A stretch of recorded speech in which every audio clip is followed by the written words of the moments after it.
दीनपुर गांव में सोहन नाम का हलवाई रहता था। वह खूब बढ़िया और स्वादिष्ट मिठाइयाँ बनाने के लिए जाना जाता था। इसी वजह से उसकी दुकान पूरे गांव में मशहूर थी। पूरा गांव उसी की दुकान से मिठाई खरीदता था। वह और उसकी पत्नी मिलकर शुद्ध देसी घी से मिठाई बनाते थे।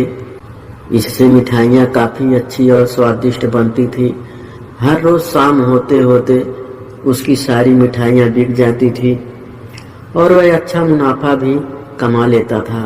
मिठाइयों से जैसे ही आमदनी बढ़ने लगी, सोहन के मन में और पैसा कमाने का लालच आने लगा। अपने इसी लालच के चलते उसे एक तरकीब सूझी।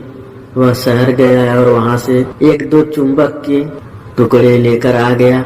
उस टुकड़े को उसने अपने तराजू के नीचे लगा दिया। इसके बाद एक नया ग्राहक आया जिसने सोहन के पास से 1 किलो जलेबी खरीदी। इस बार तराजू में चुंबक लगाने की वजह से सोहन को अधिक मुनाफा हुआ। उसने अपनी इस तरकीब के बारे में अपनी पत्नी को भी बताया, लेकिन उसकी पत्नी को सोहन की यह लालच अच्छी नहीं लगी।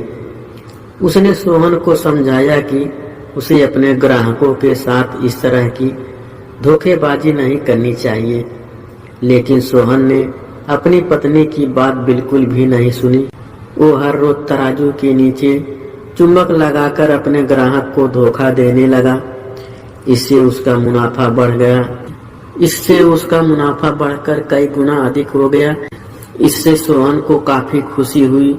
एक दिन सोहन की दुकान पर रवि नाम का एक लड़का आया। उसने सोहन से 2 किलो जलेबी खरीदी। सोहन ने इसे भी चुंबक लगे तराजू से तोड़कर जलेबी दे दी। रवि ने जैसे ही जलेबी उठाई, उसे लगा कि जलेबी का वजन 2 किलो से कम है। उसने अपना शक दूर करने के लिए सोहन से दोबारा से जलेबी को तोलने के लिए कहा।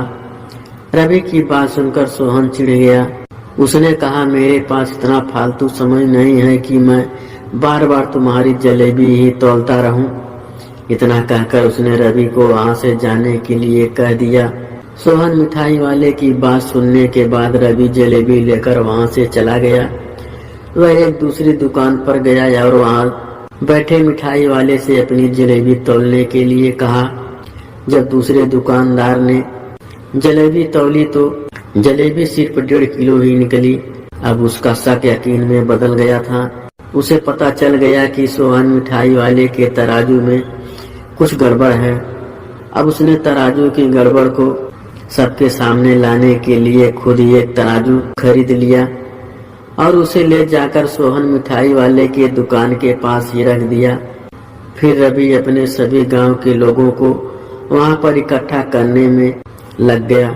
जैसे ही लोगों की थोड़ी भीड़ बढ़ने लगी तो उसने गांव के लोगों को कहा कि आप सभी लोगों को एक जादू दिखलाऊंगा। यह जादू देखने के लिए बस आप लोगों को सोहन मिठाई वाले से खरीदा गया सामान एक बार इस तराजू में तोलना होगा। तब आप लोग देखेंगे कि कैसे सोहन मिठाई वाले के तराजू में तोली गई मिठाइयाँ इस दूसरे तराजू में अपने आप ही कम हो जाती हैं। कुछ देर बाद 1-2 लोग मिठाई लेकर रवि के पास पहुंचे तो उसने ऐसा करके भी दिखाया। उसके बाद सोहन के दुकान से जिसने भी मिठाई खरीदी थी, सभी ने रवि के तराजू में तोलकर देखा तो उसकी मिठाइयाँ 250 ग्राम लेकर आधा किलो तक कम निकली। यह सब देखकर लोगों को काफी हैरानी हुई। अपने दुकान के पास ही यह सब होता देख सोहन मिठाई वाला रवि से झगड़ा करने लगा। उसने लोगों को बताया कि रवि यह सब नाटक कर रहा है। अपनी बात को सही साबित करने के लिए रवि सीधे सोहन मिठाई वाले का तराजू लेकर आया और तराजू में लगा चुंबक निकालकर सबको दिखलाने लगा। यह देखकर गांव वालों को बहुत गुस्सा आया। सबने मिलकर उस लालची मिठाई वाले को खूब मारा।